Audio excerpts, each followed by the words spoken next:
Hello everyone, and welcome to the next in our series of daily origami for YouTube. Today we're going to just kind of take a break from series a little bit, and I wanted to just try to address some requests that I had, a couple of requests for some things. And I did have a request for the traditional Korean dress, which is called a hanbok.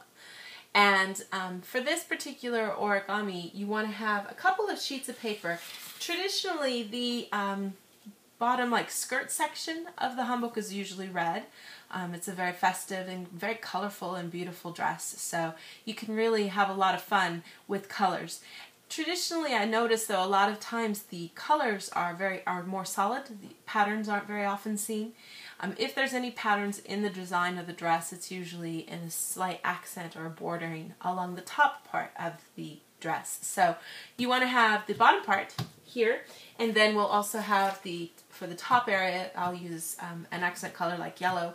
White also works, various different colors too. You don't always have to use red either. I mean, that's just a traditional kind of thing. So we're going to start with making the skirt section here. And what I want to do is make a water bomb base when I start off. So if I have my color side facing up, I'm just going to go ahead and start off here by folding in half, both vertically and horizontally.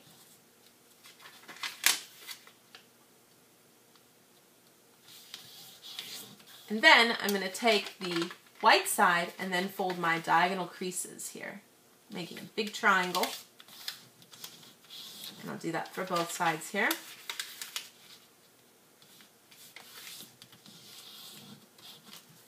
Then I'm going to take everything here with the color side and just go ahead and put a little pressure on each side so that I can get a nice, solid, triangular section here that looks like this.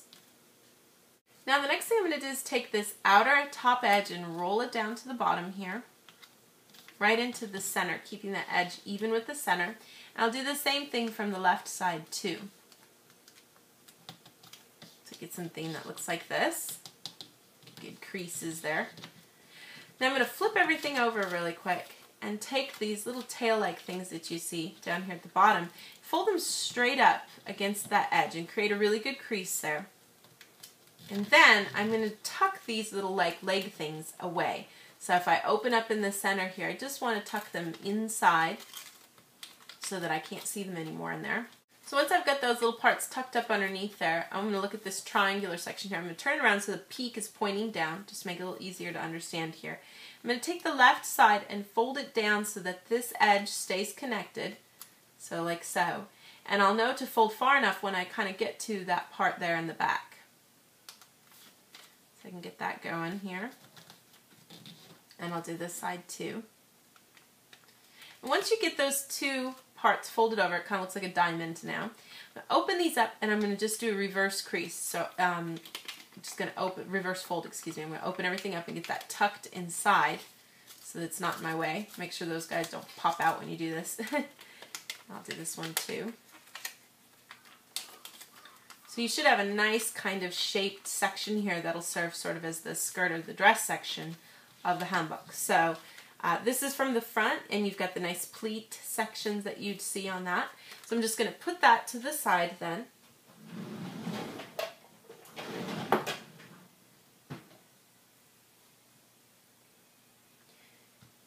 Now the next thing we need to do is take our other sheet of paper, and I want to just cut this in half actually really quick because I don't need the whole thing.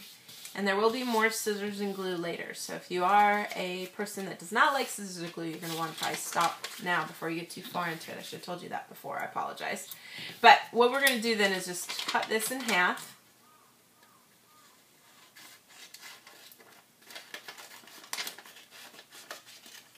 Once you've got that cut in half and you have this nice long narrow section here, what I'm going to do is take one of these edges and roll it up just a little bit. We're just creating a nice little edging, and you don't want it to be too thick. We don't want to lose more of our paper than we need to. But I do want to just fold it up, get a nice little band of color there, and then I'm going to roll it forward again too, so that I get it doubled up a little bit here. Now I'm going to flip it over, and what I want to do is fold this into thirds essentially. So if you take your paper like I just did here and roll it into an S shape, you can create thirds, and we're going to find where a third is for each of these sides. And just give a little pinch. I'm going to take this part and fold it down.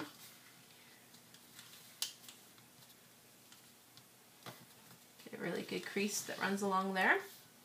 Once I've got that part folded down, then I'm going to follow the next section of creases by folding over and folding down to the edge that I just created here. So you get kind of a nice accordion fold, if you will. Now I'm going to take everything and open it up, and I'm going to, with the white side with that little accent coloring, I'm going to fold it in half here.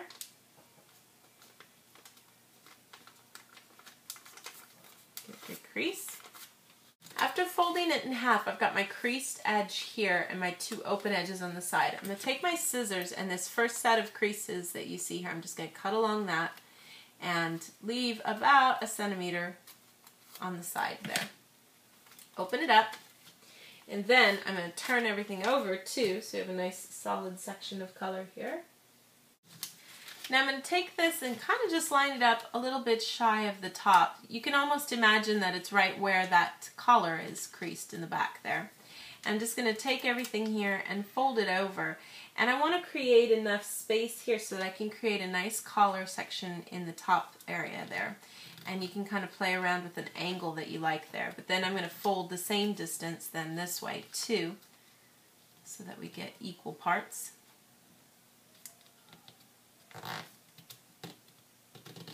Like so. Get good creases on that. Then I'm going to turn it over and fold this part up and then just return that crease back down here, like so. Now if I take everything away for a second, I can then, looking at this big white section, I'm just going to fold up and roll up a little of what will be like the cuff of the shirt area, for example, the top area. And you want to try to do, of course, the same amount for both sides. And then refold that so that you get something like this. Now, the next thing I'm going to do here is I'm going to cut off this extra that you see. And I want to start cutting right here on the point. And I don't want it to just go straight across. I want to try to create a little bit of a kind of natural dip in the top here if you can. So you get sort of a nice smoothed edge there.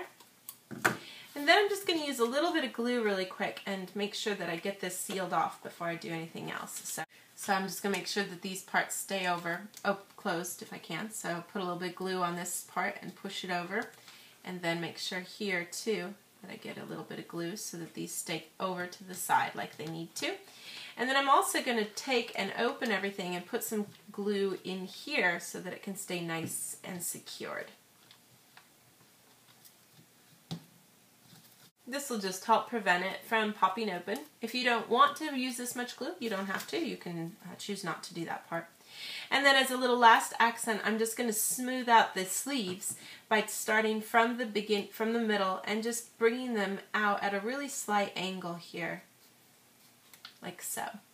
And you want to try to do the same thing for both sides, of course.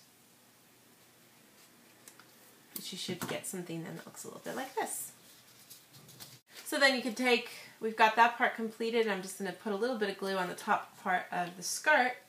And if I take my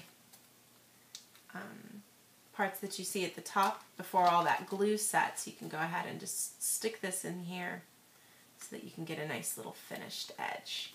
And if you, still need a little bit of glue like I do here, my flap's not sticking down. I could put a little bit of glue there. Or you can just leave it under a book for the night and try to get everything nice and secured that way. But then that should give you your finished little traditional Korean dress. And that's our finished project for today. Thank you so much for watching, and we'll see you next time.